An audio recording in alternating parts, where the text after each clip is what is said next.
ನಮಸ್ಕಾರ. ಉತ್ತರ ಕರ್ನಾಟಕ ನ್ಯೂಸ್ನ ಬೀದರ್ ನ್ಯೂಸ್ ರೌಂಡಪ್ಗೆ ಸ್ವಾಗತ. ನಾನು ಹನುಮಂತ್ ದೇಶ್ಮುಖ್. ವೀಕ್ಷಕರೇ, ಸುದ್ದಿಗಳನ್ನು ಪ್ರಾರಂಭಿಸುವ ಮುನ್ನ ಈ ವರ್ಷದ ಒಂದಿಷ್ಟು ಕಹಿ ಸಿಹಿ ನೆನಪುಗಳನ್ನು ನಿಮ್ಮ ಜೊತೆ ಹಂಚ್ಕೋತಾ ಇದ್ದೀನಿ.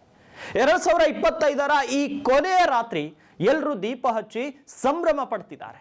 ಆದರೆ ಈ ಪತ್ರಕರ್ತನ ಕಣ್ಣಿಗೆ ಕಾಣ್ತಾ ಇರೋದು ಸಂಭ್ರಮವಲ್ಲ, ಸುಡುತ್ತಿರೋ ಸ್ಮಶಾನಗಳು ಮತ್ತು ಒಣಗಿ ಹೋದ ಅನ್ನದಾತನ ಕಣ್ಣೀರು. ನಮ್ಮ ಉತ್ತರ ಕರ್ನಾಟಕದ ರೈತ ಅಂದ್ರೆ ಯಾರು ಗೊತ್ತಾ? ಇಡೀ ಜಗತ್ತಿಗೆ ಅನ್ನ ಹಾಕೋ ಸಾಹುಕಾರ. ಆದ್ರೆ ಇವತ್ತು ಏನಾಗಿದೆ? ಮಳೆ ಬಂದ್ರೆ ಬೆಳೆ ಹೋಗುತ್ತೆ, ಮಳೆ ಬರದಿದ್ರೆ ಜೀವ ಹೋಗುತ್ತೆ. ಸಾಲ ತೀರಿಸಲಾಗದೆ ಆತ ನೇಣಿಗೆ ಶರಣಾದಾಗ ಆತನ ಹೆಂಡತಿ ಮಕ್ಕಳು ಬೀದಿಗೆ ಬಂದಾಗ ನೀವು ಹ್ಯಾಪಿ ನ್ಯೂ ಇಯರ್ ಅಂತ ಸ್ಟೇಟಸ್ ಹಾಕ್ತಿದ್ದೀರಲ್ಲ, ನಿಮ್ಮ ಮನಸ್ಸಾಕ್ಷಿಗೆ ನಿಮಗೆ ಮನಸ್ಸಾಕ್ಷಿ ಅನ್ನೋದಿಲ್ವಾ? ಆ ಮಣ್ಣಿನ ಮಗನ ಕಣ್ಣೀರನ ಶಾಪ ನಮಗೆ ತಟ್ಟಲ್ವಾ? ಮಹಿಳೆ ಅಂದ್ರೆ ಶಕ್ತಿ ಅಂತೀವಿ, ದೇವತೆ ಅಂತೀವಿ. ಆದ್ರೆ ಇವತ್ತು ಒಬ್ಬ ಹೆಣ್ಣು ಮಗಳು ಹುಟ್ಟದಾಗಿನಿಂದ ಚಿತೆ ಏರುವರೆಗೂ ಭಯದಲ್ಲೇ ಬದುಕಬೇಕು. ಶಾಲೆಗೆ ಕಾಲೇಜ್ಗೆ ಹೋದ ಮಗಳು ಮನೆಗೆ ವಾಪಸ್ ಬರುವವರೆಗೂ ಆ ತಾಯಿ ಜೀವ ಕೈಯಲ್ಲಿ ಹಿಡ್ಕೊಂಡು ಕಾಯ್ತಾ ಇರ್ತಾಳಲ್ಲ, ಆ ನೋವು ನಿಮಗೆ ಅರ್ಥ ಆಗುತ್ತಾ? ಹತ್ಯೆ ಅತ್ಯಾಚಾರ ಸುದ್ದಿಗಳು ದಿನಪತ್ರಿಕೆಯ ಮೂಲೆಯಲ್ಲಿ ಒಂದು ಸಣ್ಣ ಸುದ್ದಿಯಾಗಿ ಹೋಗ್ತಿದಾವಲ್ಲ, ಇದು ನಮ್ಮ ಸಮಾಜದ ಅಂಧಪತನ ಅಲ್ವಾ? ನಮ್ಮ ಭಾಗದ ಯುವಕರು ಕೈಯಲ್ಲಿ ಪದವಿ ಪ್ರಮಾಣ ಪತ್ರ ಹಿಡ್ಕೊಂಡು ಹರಕು ಚೀಲದ ಜೊತೆ ಬೆಂಗಳೂರು ಬಸ್ ಹತ್ತಿ ಹೋಗ್ತಾರಲ್ಲ, ಅಮ್ಮ ಹೋಗಿ ಬರ್ತೀನಿ 4 ಕಾಸು ಕಳಿಸ್ತೀನಿ ಅಂತ ಹೇಳುವಾಗ ಆ ತಾಯಿಯ ಕಣ್ಣೀರಲ್ಲಿರೋ ನೀರು ನೋಡಿರೇನ್ರಿ? ಸ್ವಂತ ಊರಲ್ಲಿ ನೌಕರಿ ಇಲ್ಲ, ಮಾಡೋಕ್ಕೆ ಕೆಲಸ ಇಲ್ಲ, ಗುಲಾಮರ ತರ ಪರ ಊರಲ್ಲಿ ದುಡಿಯೋಕೆ ನಮ್ಮ ಯುವಕರು ಮತ್ತು ಯುವಶಕ್ತಿ ಬೇಕಾ? ನಮ್ಮನ್ನು ಆಳೋ ರಾಜಕಾರಣಿಗಳಿಗೆ ಇದು ಕಾಣಿಸ್ತಾ ಇಲ್ವಾ? ಅಧಿಕಾರಿಗಳೇ, ಬಡವನ ರಕ್ತ ಹೀರಿದ ಹಣದಲ್ಲಿ ನಿಮ್ಮ ಮಕ್ಕಳಿಗೆ ಬಂಗಾರದ ತಟ್ಟೆಯಲ್ಲಿ ಅನ್ನ ಹಾಕ್ತಿದ್ದೀರಲ್ಲ, ಆ ಅನ್ನ ನಿಮ್ಮ ಗಂಟಲಲ್ಲಿ ಇಳಿಯುತ್ತಾ? ಒಬ್ಬ ಬಡವ ತನ್ನ ಹಕ್ಕಿನ ಹಣಕ್ಕಾಗಿ ನಿಮ್ಮ ಕಾಲು ಹಿಡಿಬೇಕಾ? ದರೋಡೆಯ ಸುಲಿಗೆ ಬೀದಿಯಲ್ಲಿ ನಡೀತಾ ಇದ್ದಾವೆ. ಜನಸಾಮಾನ್ಯನಿಗೆ ಪೊಲೀಸ್ ಸ್ಟೇಷನ್ ಅಂದ್ರೆ ಭಯ ಆಗ್ತಾ ಇದೆ, ನ್ಯಾಯಾಲಯ ಅಂದ್ರೆ ಆತಂಕ ಪಡ್ತಾ ಇದ್ದಾನೆ. ಮದುವೆ ಅಂದ್ರೆ 2 ಜೀವನಗಳ ಮಿಲನ ಅನ್ಕೊಂಡಿದ್ವಿ, ಆದ್ರೆ ಇವತ್ತು ಅದು ವ್ಯಾಪಾರ ಆಗಿಬಿಟ್ಟಿದೆ. ವರದಕ್ಷಿಣೆ ಹೆಸರಲ್ಲಿ ಹೆಣ್ಣು ಮಕ್ಕಳನ್ನ ಸಾಯಿಸ್ತಾ ಇದ್ದಾರೆ. ಅದ್ದೂರಿ ಮದುವೆ ಮಾಡೋಕೆ ಸಾಲ ಮಾಡಿ ಹಸೆಮಣೆ ಏರೋ ಮೊದಲೇ ಸಾಲಗಾರರ ಕಾಟಕ್ಕೆ ವಿಷ ಕುಡಿಯೋ ಸ್ಥಿತಿ ಬಂದಿದೆಯಲ್ಲ. ಯಾಕಿಷ್ಟೊಂದು ಪ್ರದರ್ಶನ, ಯಾಕಿಷ್ಟೊಂದು ಆಡಂಬರ? ಇನ್ನು ನಾವು ಪತ್ರಕರ್ತರು ನ್ಯೂಸ್ ರೂಮಲ್ಲಿ ಕುಳಿತು TRPಗಾಗಿ ಕಿರ್ಚಾಡೋ ನಮಗೆ ಜನರ ಹಸಿವು ಕಾಣಿಸ್ತಾ ಇಲ್ಲ. ದೊಡ್ಡವರ ಮನೆಯ ಜಗಳವನ್ನೇ ಸುದ್ದಿ ಮಾಡೋ ನಮಗೆ ಗುಡಿಸಲಲ್ಲಿ ಲೈಟ್ ಇಲ್ಲದೆ ಮಲಗಿರೋ ಮಗು ಕಾಣಿಸ್ತಾ ಇಲ್ಲ. ನಾವು ಬದಲಾಗಬೇಕು, ಈ ವ್ಯವಸ್ಥೆಯೂ ಬದಲಾಗಬೇಕು. ಜನರೇ ಕೇಳಿ, ಈ ಆಕ್ರೋಶ ನನಗಾಗಿ ಅಲ್ಲ, ಇದು ಈ ನಾಡಿನ ಪ್ರತಿಯೊಬ್ಬ ದೀನ ದಲಿತನಿಗಾಗಿ, ಪ್ರತಿಯೊಬ್ಬ ಅನಾಥನಿಗಾಗಿ, ಪ್ರತಿಯೊಬ್ಬ ಭಾರತೀಯ ವಾಸಿಗಾಗಿ. 2025 ಮುಗಿತಿದೆ. 2026ರಲ್ಲಾದ್ರೂ ಈ ಸಮಾಜ ಬದಲಾಗುತ್ತಾ, ಅಥವಾ ನಾವು ಇದೇ ತರ ಮೌನವಾಗಿ ಅನ್ಯಾಯವನ್ನ ನೋಡ್ತಾ ಕೂತಿರ್ತೀವ? ಈ ಬೆಂಕಿ ನಿಮ್ಮ ಎದೆಯಲ್ಲೂ ಹತ್ತಲಿ, ಈ ಬೆಂಕಿ ಆರದಿರಲಿ. ಯಾಕಂದ್ರೆ ಎಲ್ಲಿಯ ತನಕ ಪ್ರಶ್ನೆ ಮಾಡಿ ನ್ಯಾಯ ಸಿಗುವವರೆಗೂ ಕೂಡ ಈ ಪತ್ರಕರ್ತ ಸುಮ್ಮನಿರುವುದಿಲ್ಲೋ. ಅದಕ್ಕಾಗಿ ನೀವು ಕೂಡ ನ್ಯಾಯಕ್ಕಾಗಿ ಹೋರಾಡಿ.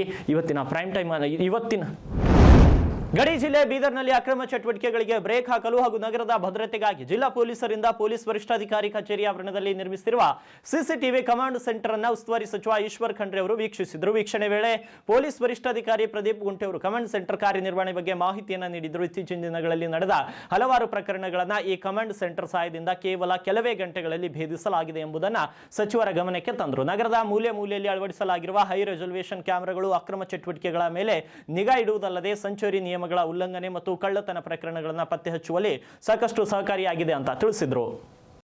Proud moment to say that, sir.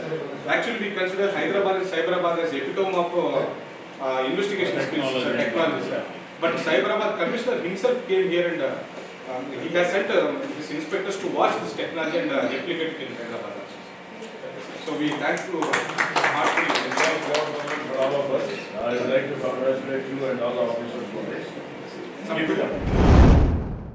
Bhalki ತಾಲೂಕಿನ ಕಡಾಳ್ನ ಚನ್ನಬಸವೇಶ್ವರ ಗುರುಕುಲದಲ್ಲಿ ಹಿರೇಮಠ ಸಂಸ್ಥಾನ ವಿದ್ಯಾಪೀಠ ಟ್ರಸ್ಟ್ ವತಿಯಿಂದ ಗೋಲ್ಡನ್ ಸ್ಕಾಲರ್ಶಿಪ್ ಪ್ರವೇಶ ಪರೀಕ್ಷೆ ಯೋಜನೆ ಮುಂದುವರಿಸಿದ್ದು ಜನವರಿ ತಿಂಗಳಲ್ಲಿ 5 ದಿವಸ ಪ್ರವೇಶ ಪರೀಕ್ಷೆ ನಡೆಯಲಿದೆ ಅಂತ ಹಿರೇಮಠ ಸಂಸ್ಥಾನ ವಿದ್ಯಾಪೀಠ ಟ್ರಸ್ಟ್ನ ಅಧ್ಯಕ್ಷ ನಾಡೋಜ ಡಾಕ್ಟರ್ ಬಸವಲಿಂಗ ಪಟ್ಟದೇವರು ಹೇಳಿದರು. ಪಟ್ಟಣದ ಹಿರೇಮಠ ಸಂಸ್ಥಾನದಲ್ಲಿ ಕರೆದ ಸುದ್ದಿಗೋಷ್ಠಿಯಲ್ಲಿ ಮಾಹಿತಿ ನೀಡಿದ ಅವರು, ಶಿಕ್ಷಣ ಸಂಸ್ಥೆ 25ನೇ ವರ್ಷ ಆಚರಣೆ ಹಿನ್ನೆಲೆ ಕಳೆದ 10 ವರ್ಷಗಳಿಂದ ಗುರುಕುಲ್ನ ಗೋಲ್ಡನ್ ಸ್ಕಾಲರ್ಶಿಪ್ ಯೋಜನೆ ಪರಿಚಯಿಸಲಾಗಿದೆ. ಈ ಯೋಜನೆಗೆ ಮಕ್ಕಳು ಪಾಲಕರು ಹೆಚ್ಚಿನ ಆಸಕ್ತಿ ತೋರುತ್ತಿರುವುದರಿಂದ ಗೋಲ್ಡನ್ ಸ್ಕಾಲರ್ಶಿಪ್ ಯೋಜನೆ ಹಾಗೆ ಮುಂದುವರಿಸಲು ನಿರ್ಣಯಿಸಲಾಗಿದೆ ಅಂತ ಹೇಳಿದ್ದಾರೆ.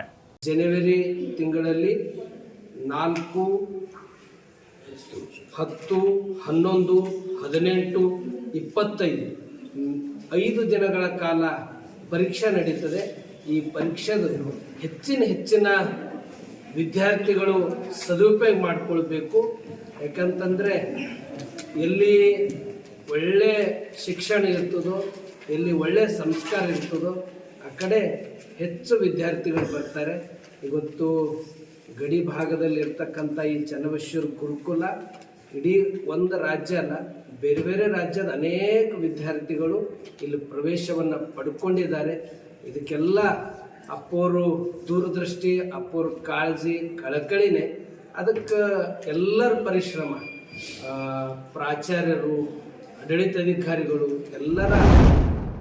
ಬೀದರ್ ಜಿಲ್ಲೆಯ ಬಸವ ಕಲ್ಯಾಣ ನಗರದಲ್ಲಿ ತಾಲೂಕು ವಕೀಲರ ಸಂಘ, ಮಹಿಳಾ ಮತ್ತು ಮಕ್ಕಳ ಕಲ್ಯಾಣ ಇಲಾಖೆ, ಪೊಲೀಸ್ ಇಲಾಖೆ ಇವರ ಸಂಯುಕ್ತಾಶ್ರಯದಲ್ಲಿ ಬಾಲ್ಯ ವಿವಾಹ ಮುಕ್ತ ಭಾರತ ಕಾರ್ಯಕ್ರಮದ ಅಂಗವಾಗಿ ಕಾನೂನು ಅರಿವು ಮತ್ತು ನೆರವು ಕಾರ್ಯಕ್ರಮ ನಡೆಯಿತು. ಕಾರ್ಯಕ್ರಮವನ್ನು ನ್ಯಾಯಾಧೀಶರುಗಳಾದ ಬಿ ಚೆನ್ನಪ್ಪ ಹಾಗೂ ಜ್ಞಾನೇಶ್ವರ ವಿಠ್ಠಲ್ ಮಾಳಗಿ ಅವರು ಕಾಲ್ನಡಿಗೆಯ ಜಾಥಾಕ್ಕೆ ಹಸಿರು ನಿಶಾನೆ ತೋರುವ ಮುಖಾಂತರ ಚಾಲನೆಯನ್ನು ನೀಡಿದರು.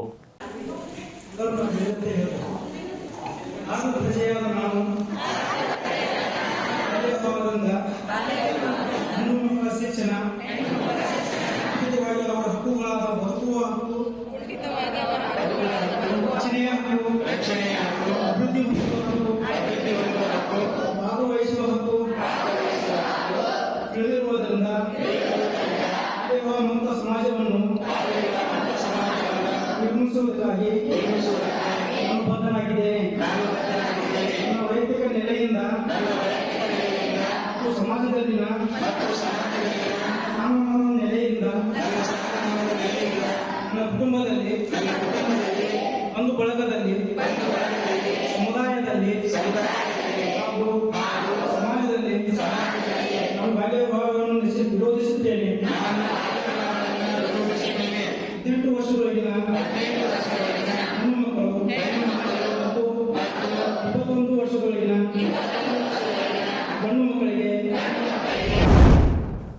ಹೊಸ ವರ್ಷದ ಆಚರಣೆಯ ಸಂದರ್ಭದಲ್ಲಿ ಕಾನೂನು ಬಾಹಿರ ಚಟುವಟಿಕೆಗಳನ್ನು ತಡೆಯಲು ಮತ್ತು ಸಾರ್ವಜನಿಕರಲ್ಲಿ ಶಾಂತಿಯನ್ನು ಕಾಪಾಡಲು ಬೀದರ್ ಜಿಲ್ಲಾ ಅಬಕಾರಿ ಇಲಾಖೆಯು ಪೂರ್ಣ ಸಜ್ಜಾಗಿದೆ ಎಂದು ಅಬಕಾರಿ ಉಪಾಯುಕ್ತರಾದ ಎ ರವಿಶಂಕರ್ ಅವರು ಮಾಹಿತಿ ನೀಡಿದ್ದಾರೆ. ಹೊಸ ವರ್ಷದ ಪಾರ್ಟಿಗಳಲ್ಲಿ ಮದ್ಯದ ದುರುಪಯೋಗ ಮತ್ತು ಅಕ್ರಮ ಮಾರಾಟವನ್ನು ತಡೆಯಲು ಪ್ರತಿ ತಾಲೂಕುವಾರು ವಿಶೇಷ ತಂಡಗಳನ್ನು ರಚಿಸಲಾಗಿದೆ. ಈ ತಂಡಗಳು ಹಗಲು ರಾತ್ರಿ ಗಸ್ತಿನಲ್ಲಿದ್ದು ಮದ್ಯ ಅಂಗಡಿಗಳು, ಬಾರ್ಗಳು ಮತ್ತು ರೆಸ್ಟೋರೆಂಟ್ಗಳು ಸರ್ಕಾರ ನಿಗದಿಪಡಿಸಿದ ಸಮಯದ ಮಿತಿಯೊಳಗೆ ಮಾತ್ರ ವಹಿವಾಟು ನಡೆಸಬೇಕು.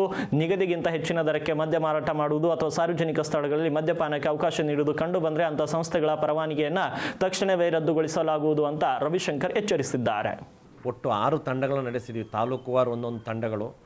ಈ ತಂಡದಲ್ಲಿ ಅಬಕಾರಿ ನಿರೀಕ್ಷಕರು, ಸಬ್ ಇನ್ಸ್ಪೆಕ್ಟರು ಮತ್ತು ಕಾನ್ಸ್ಟೇಬಲ್ಸ್ ಇರ್ತಾರೆ. ಅವರು ಈ ಲೈಸೆನ್ಸ್ ಪ್ರಿಮೈಸಸ್ಸಲ್ಲಿ ಏನು ಅವ್ರದ್ದು ಟೈಮಿಂಗ್ಸ್ ಕೊಟ್ಟಿದ್ದಾರೆ, ಆ ನಿಯಮ ಟೈಮಿಂಗ್ಸ್ ಉಲ್ಲಂಘನೆ ಆಗದಂತೆ ಕ್ರಮ ಕೈಗೊಳ್ಳಲಿಕ್ಕೆ ಸೂಚನೆ ನೀಡಿದ್ದೀವಿ. ಹಾಗೆ ಅನಧಿಕೃತ ಸ್ಥಳದಲ್ಲಿ ಕೂಡ ವ್ಯಾಪಾರ ಆಗದಂತೆ ತಡೆಯಲಿಕ್ಕೆ ಕೂಡ ನಾವು ಸೂಚನೆಯನ್ನು ಕೊಟ್ಟಿದ್ದೀವಿ. ಅಂದರೆ ವೈನ್ ಸ್ಟೋರಿಗೆ ಅದು 10:30 CL2 ಅಂತಾರೆ. CL2 ಮತ್ತು MSIL ಶಾಪಿಗೆಲ್ಲ 10:30 ಇದೆ. ಬಾರ್ ಆ್ಯಂಡ್ ರೆಸ್ಟೋರೆಂಟಿಗೆ 11:30 ಇದೆ. ಆಮೇಲೆ ಬೋರ್ಡಿಂಗ್ ಆ್ಯಂಡ್ ಲಾಡ್ಜಿಂಗೆಲ್ಲ ಮಧ್ಯರಾತ್ರಿ 12 ಗಂಟೆವರೆಗೂ ಅದು ರೆಗ್ಯುಲರ್ ಟೈಮಿಂಗ್ಸ್ ಅವ್ರದ್ದು. ಅದನ್ನು ಉಲ್ಲಂಘನೆ ಆಗದಂಗೆ ಕ್ರಮ ಕೈಗೊಳ್ಳಲಿಕ್ಕೆ ನಾವು ಸೂಚನೆ ನೀಡಿದ್ದೀವಿ. ಈ ಬಗ್ಗೆ ತಂಡನೂ ಕೂಡ ರಚನೆ ಮಾಡಿದ್ವಿ. ನಿಯಮ ಮೀರಿ ಮಾಡುವವರಿಗೆ ಖಂಡಿತವಾಗಿಯೂ ನಾವು ಕ್ರಮ ಕೈಗೊಳ್ತೀವಿ. ಅದು ಅಮಾನತು ಅಥವಾ ಸಣ್ಣದ ಅಮಾನತು ಅಥವಾ ರದ್ದತಿ ಬಗ್ಗೆ ನಾವು ಕ್ರಮ ಕೈಗೊಳ್ತೀವಿ.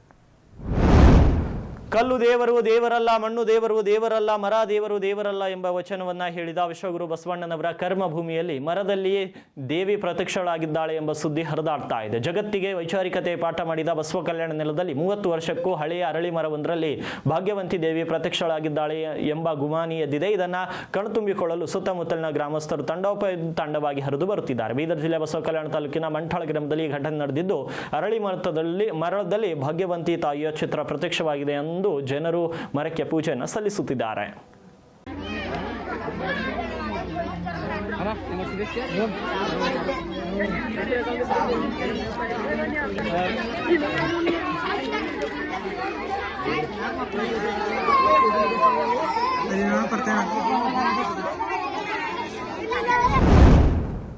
ಇಂದು ಬುಧವಾರ ರಾತ್ರಿ ಹೊಸ ವರ್ಷವನ್ನು ಅತ್ಯುತ್ಸವದಿಂದ ಸ್ವಾಗತಿಸಲು ಜನ ತುದಿಗಾಲ್ ಮೇಲೆ ನಿಂತಿದ್ದು ಉತ್ಸುಕರಾಗಿದ್ದಾರೆ. ಇನ್ನೊಂದೆಡೆ ಜಿಲ್ಲಾ ಪೊಲೀಸ್ ಇಲಾಖೆಯು ಕೂಡ ಯಾವುದೇ ಅವಘಡಗಳು ನಡೆಯದಂತೆ ಹೊಸ ವರ್ಷಾಚರಣೆ ಸಂಭ್ರಮದಿಂದ ನಡೆಯಲೆಂದು ವ್ಯಾಪಕ ಸಿದ್ಧತೆ ಮಾಡಿಕೊಂಡಿದೆ.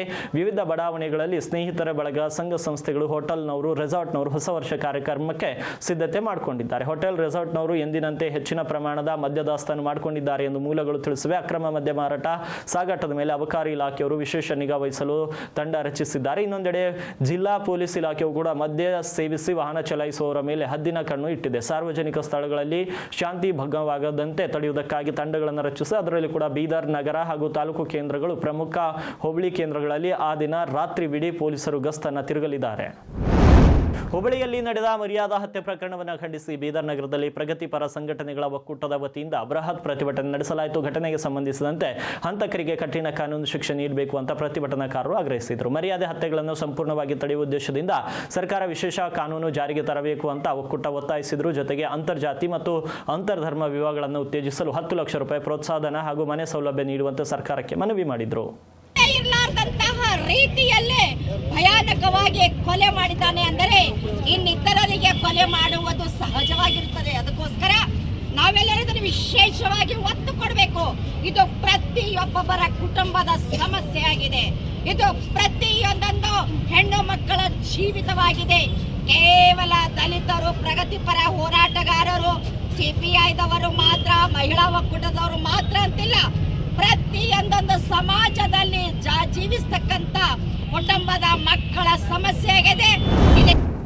ಬಾಲ್ಕಿ ತಾಲೂಕಿನ ಹಲಬರ್ಗಾ ಗ್ರಾಮದ ರಾಚೋಟೇಶ್ವರ ಸಂಸ್ಥಾನ ಮಠದಲ್ಲಿ ಸಿದ್ದರಾಮೇಶ್ವರರ ನಮ್ಮೂರ 13ನೇ ಜಾತ್ರಾ ಮಹೋತ್ಸವ ಜನವರಿ 1ರಿಂದ 11ರವರೆಗೆ ನಡೆಯಲಿದೆ.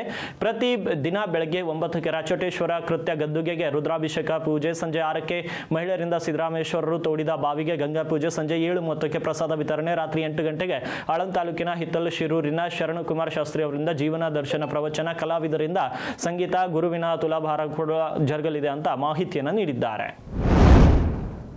ಬಾಲ್ಕಿ ತಾಲೂಕಿನ ಬೋಳೆಗಾಂವ್ ಗ್ರಾಮದ ನಿವಾಸಿ ಹಾಗೂ ವೃದ್ಧ ದಂಪತಿ ಬಾಬುರಾವ್ ಹಾಗೂ ವಿಮಲಾಬಾಯಿ ಬಿರಾದರ್ ಒಂದೇ ದಿನ ನಿಧನರಾದರು. ವಯೋಸಹಜ ಕಾಯಿಲೆಯಿಂದ ಅನಾರೋಗ್ಯದಿಂದ ಬರುತ್ತಿದ್ದ ದಂಪತಿಯಲ್ಲಿ ಪತ್ನಿ ವಿಮಲಾಬಾಯಿ ಬಿರಾದರ್ ಅವರು ಡಿಸೆಂಬರ್ 29ರ ರಾತ್ರಿ 11 ಗಂಟೆಗೆ ತಮ್ಮ ನಿವಾಸದಲ್ಲಿ ನಿಧನರಾದರೆ ಪತಿ ಬಾಬುರಾವ್ ಬಿರಾದರ್ ಡಿಸೆಂಬರ್ 30 ಬೆಳಗ್ಗೆ ಸುಮಾರು 7 ಗಂಟೆಗೆ ನಿಧನರಾಗಿದ್ದಾರೆ. ಸುಮಾರು 6-7 ದಶಕಗಳ ಕಾಲ ಒಟ್ಟಿಗೆ ಜೀವನ ನಡೆಸಿದ್ದ ವೃದ್ಧ ದಂಪತಿ ಸಾವಿನಲ್ಲಿ ಒಂದಾಗಿದ್ದಾರೆ. ಗ್ರಾಮದ ಅವರ ಸ್ವಂತ ಜಮೀನಿನಲ್ಲಿ ಮಂಗಳವಾರ ಪತಿ ಪತ್ನಿಯ ಅಂತ್ಯಕ್ರಿಯೆ ನಡೆಯಿತು. ಇನ್ನು ಮೃತರಿಗೆ ಒಬ್ಬ ಪುತ್ರ, 3 ಪುತ್ರಿಯರು ಕೂಡ ಇದ್ದಾರೆ. ಇವಾಗಿದ್ವು ಬೀದರ್ ಜಿಲ್ಲೆ ಮತ್ತು ಜಿಲ್ಲೆಗೆ ಸಂಬಂಧಪಟ್ಟಂತ ಇಂದಿನ ಪ್ರಮುಖ ಸುದ್ದಿಗಳು. ಮತ್ತೆ ಭೇಟಿಯಾಗ್ತೀನಿ ಮತ್ತೊಂದು ನ್ಯೂಸ್ ಬುಲೆಟಿನ್ನಲ್ಲಿ.